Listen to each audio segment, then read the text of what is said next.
मुंबई के अंदर रहने वाला एक 65 साल का व्यक्ति, जिसके अंदर 50 साल के व्यक्ति का जोश उमड़ रहा था, एक 15 साल की लड़की के साथ कुछ ऐसी हरकतें करता है कि वह लड़की उसे न जाने कब और कैसे ख़त्म कर देती है। एक डॉक्टर होकर इतनी डिग्री लेकर वह इंसान इतनी गिरी हुई हरकत करेगा, इसका अंदाज़ा वहाँ के रहने वाले व्यक्ति कभी नहीं लगा सकते थे। नमस्कार दोस्तों, मैं Priyanka Yadav crime movement channel पर आपका हार्दिक स्वागत करती हूँ। आशा करती हूँ आप लोग खुश होंगे, स्वस्थ होंगे, अपना और अपनों का ख्याल रख रहे होंगे। रोज़ की तरह मेरी आपसे एक ही रिक्वेस्ट है, प्लीज़ मेरे चैनल को सब्सक्राइब कीजिए, बेल नोटिफिकेशन को ऑन कीजिए ताकि ऐसी हर वीडियो जल्द से जल्द आप लोगों तक पहुंच पाए। तो ज़्यादा देर न करते हुए जल्दी से जल्दी मैं आपको यह कहानी सुनाती हूं। आप यह कहानी पूरी ज़रूर सुनना ताकि आप लोगों को पता चले कि हमारे समाज के अंदर एक इतने पढ़े लिखे व्यक्ति भी इतना घिनौना काम कर सकते हैं।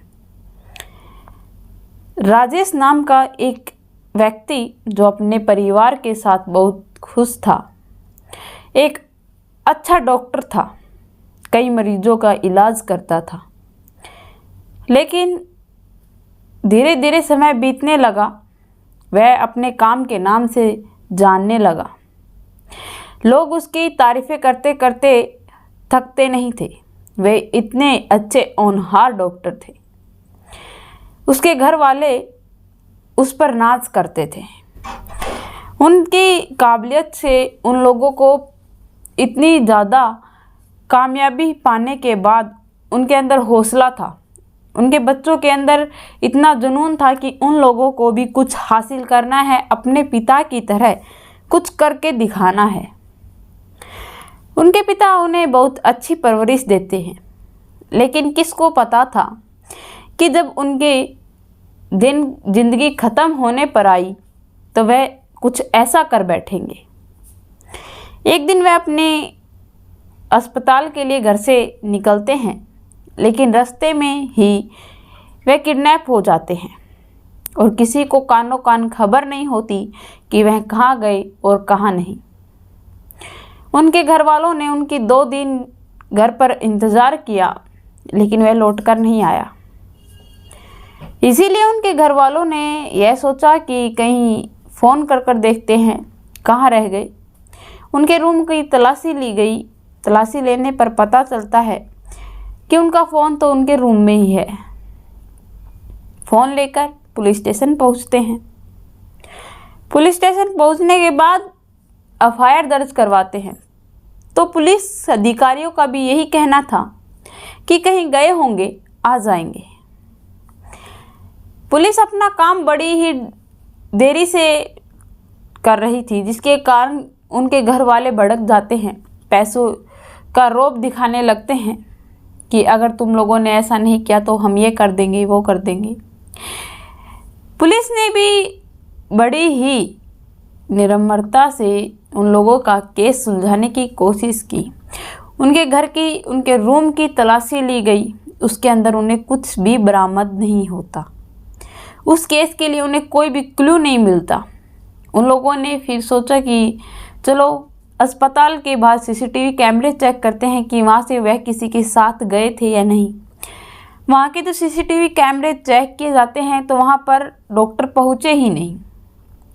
अब पुलिस के पास कोई भी ऐसा रास्ता नहीं था जहाँ उनके पास पहुँचा जाए। फ़ोन वह भी वहीं छोड़कर चला गया था। फिर उनके पास इसी बीच में एक केस और आता है। उन्हीं के घर के अंदर किराए पर कुछ लोग रहते थे, एक परिवार रहता था। उनके अंदर एक लड़की थी जिसकी उम्र 16 साल थी। 16 साल की उम्र में लड़की का किडनैप हो गया, गुमशुदा होने की रिपोर्ट दर्ज करवाई गई। उसी घर से एक व्यक्ति गायब था, उसके 3 दिन बाद लड़की भी गायब थी। पुलिस ने यह सोचा कि कहीं इस लड़की का और इस डॉक्टर का कुछ संबंध तो नहीं था, कहीं इसी ने इस लड़की को किडनैप करा हो कुछ ऐसी बात हो सकती है। वह डॉक्टर का फ़ोन चेक करते हैं, लेकिन डॉक्टर के फ़ोन में कुछ भी ऐसा रिस्पॉन्स नहीं मिलता। डॉक्टर के फ़ोन के अंदर सिर्फ 3 डॉक्टर्स के नंबर थे जिनसे वह कांटेक्ट में रहता था। उसके अलावा उनके घर वालों के भी फ़ोन नंबर उसने अपने फ़ोन के अंदर ऐड नहीं कर रखे थे। पुलिस फिर से उसी चौराहे पर आकर खड़ी हो गई जहाँ से वे लोग शुरू हुए थे, वहीं पर आकर ख़त्म हो गए। अब पुलिस यह नहीं समझ पा रही थी कि आखिरकार व्यक्ति गया तो गया कहाँ, और न लड़की का कुछ पता चल रहा था। पुलिस ने उनके पास के ही एक कॉलोनी का सीसीटीवी कैमरा चेक करवाया जहां लड़की एक लड़के के साथ जा रही थी।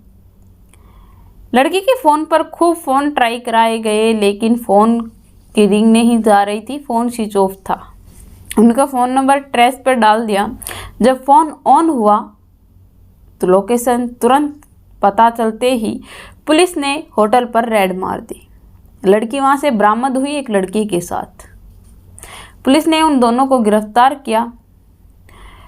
उन लोगों को गिरफ्तार करने के बाद उनसे पूछताछ की गई तो लड़का, जो कि घबरा जाता है, डर जाता है, उसके आगे बोल देता है। दूसरी तरफ उनके घर से फ़ोन आता है कि यहाँ की एक नाली के अंदर एक व्यक्ति की लाश मिली है। सफाई कर्मचारियों ने जब यह देखा तो वहाँ के लोगों ने पुलिस को इन्फॉर्म किया, तो पुलिस को यह पता चला, वह तुरंत वहाँ पहुँची। उस बॉडी को बाहर निकलवाया गया। 1 महीने से ज़्यादा हो चुका था, जिसके कारण बॉडी पूरी डैमेज हो चुकी थी। उसको धोकर देखा गया, लेकिन उसके चेहरा कुछ जाना नहीं। एक हाथ में वॉच थी और शूज के द्वारा उनके घर वालों का यह कहना था कि यह हमारा ही घर का मेंबर है, यह हमारे ही पति हैं, बच्चे जो हमारा पिता है, ऐसा कहने लगे। उस घर के अंदर अब मातम छा गया था। उन लड़की को पता था कि अब कुछ ज़्यादा देर नहीं है, तुम लोग पकड़े जाओगे। लड़के ने बताया कि हाँ, हमने ही मारा था। जब पुलिस ने उनसे पूछताछ की कि तुमने क्यों मारा, तो ये लड़का बताता है, यह मेरी फ्रेंड है, हम एक दूसरे से बहुत ज़्यादा प्यार करते हैं, हम दोनों साथ में पढ़ते हैं और यह अंकल इसे बहुत परेशान करते थे, इसके साथ ज़बरदस्ती करने की कोशिश करते थे। इसके माता पिता एक अच्छी जॉब पा रखी है, नाइट ड्यूटी कर कर लेट तक घर आते थे, उसका फ़ायदा यह अंकल उठवा रहे थे।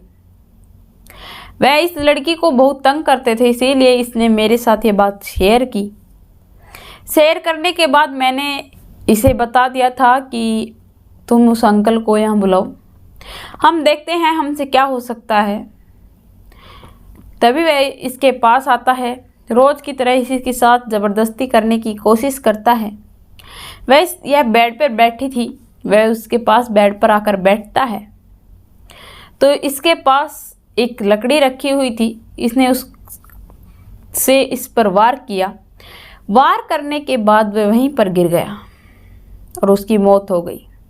लेकिन हमने इसके मर्डर का तो प्लान बना लिया था, लेकिन यह प्लान नहीं बनाया कि हम इसके मर्डर करने के बाद इसका करेंगे क्या।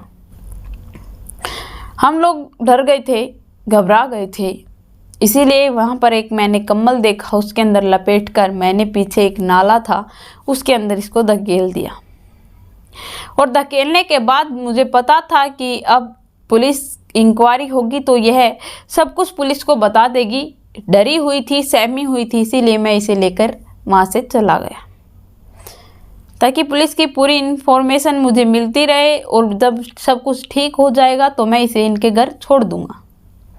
वह लड़का अक्सर उनके घर आता था, इसलिए उस पर किसी का कोई ध्यान नहीं हुआ, कोई भी शक नहीं जाता है। इसीलिए वह लड़का आराम से अपना काम करता है और वहाँ से फरार हो जाता है। लेकिन कानून के हाथों वह नहीं बच पाता। उन दोनों को पुलिस ने अपनी हिरासत में ले लिया, उन दोनों को सज़ा दिलवाई। गुनाह तो गुनाह होता है, अगर उस लड़की के साथ कुछ ऐसा हो रहा था तो वह पुलिस स्टेशन जाकर अपना बचाव कर सकती थी। लेकिन लड़की का कहना है कि मैं पुलिस स्टेशन इसलिए नहीं जा पाई क्योंकि मैं डर गई थी कि समाज क्या कहेगा। अगर हम घर चेंज करते तो लोग कहते कि लड़की में कमी है, लड़की कैरेक्टरलेस है इसलिए घर छोड़ रहे हैं। क्योंकि उनके खिलाफ तो मेरे पास कोई सबूत भी नहीं था और उनके खिलाफ अगर मैं किसी को कहती, आवाज़ उठाती तो मेरी कोई सुनता भी नहीं, क्योंकि वह एक इज्जतदार इंसान था।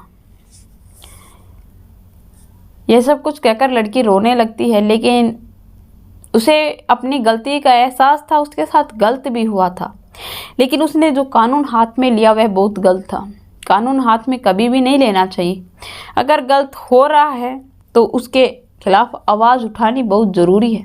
जैसे उस लड़की ने किया, वह एक जरिए से देखा जाए तो सही है और एक जरिए से देखा जाए तो गलत भी है। इस कहानी के बारे में आप लोगों की क्या राय है कमेंट में लिखकर ज़रूर बताना। मेरे चैनल को सब्सक्राइब करना, बेल नोटिफिकेशन को ऑन करना ताकि ऐसी हर वीडियो जल्द से जल्द आप लोगों तक पहुंच पाए।